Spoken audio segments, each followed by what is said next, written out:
Hi, this is Mike Reagan with TransAct's 2-Minute Warning for the week of February 21st. And in this week's 2-Minute Warning, we've got some valuable tips for those of you who will be conducting truckload or LTL sourcing events in the foreseeable future.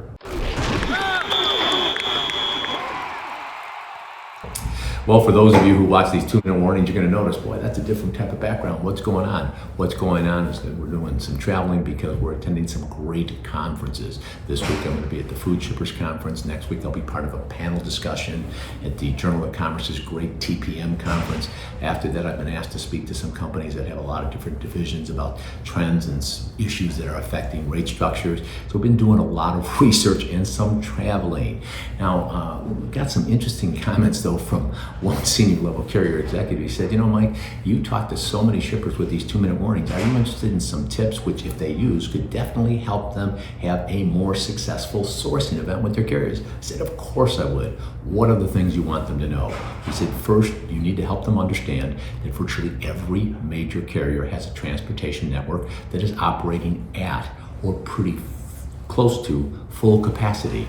What that means is we can be much more selective about who we choose to do business with. This mirrors a point from our good friend David Ross when we had an interview with him last year.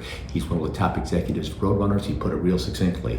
Why should I be sending trucks to a shipper that has an OR of 95 when I'm passing on sending that truck to a shipper that has an OR of 82? It doesn't make any sense. If you don't believe that, you also need to understand that when Old Dominion came out with their recent earnings report, they disclosed that they had an operating ratio of approximately 75. OD is a great carrier, and with that thought in mind, they said our objective is to get into the 60s. How are they going to do that? How is any carrier going to do that? They're going to do it by taking advantage of the information they have in these carrier pricing systems. One of the things that consistently surprises shippers is when they understand the sophistication of the data that the carriers have. It's much better than what the shippers have. And with that thought in mind, some of the carrier execs said that they also have gotten these things from us called the carrier yield test.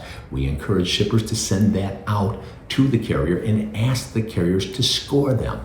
Let's face it, folks, a lot of shippers, you have no idea. You understand what's going on at your docks. You have no idea what's going on at your customers' docks or your suppliers' docks, but your carriers do. One of the ways you can get that information is by taking advantage of things like the carrier yield test. Now, we have some other great tips that we could share with you, but time precludes us from getting into it. But here's what I want you to do. If you're really serious about conducting great sourcing events and want more information, send me an email or give us a call. Would love to share it with you. It won't cost you a dime. And we do this because with each and every 2-minute warning, we're here to remind you we are on your team. We're here to help, and we're passionate about seeing you be successful. Thanks for your time.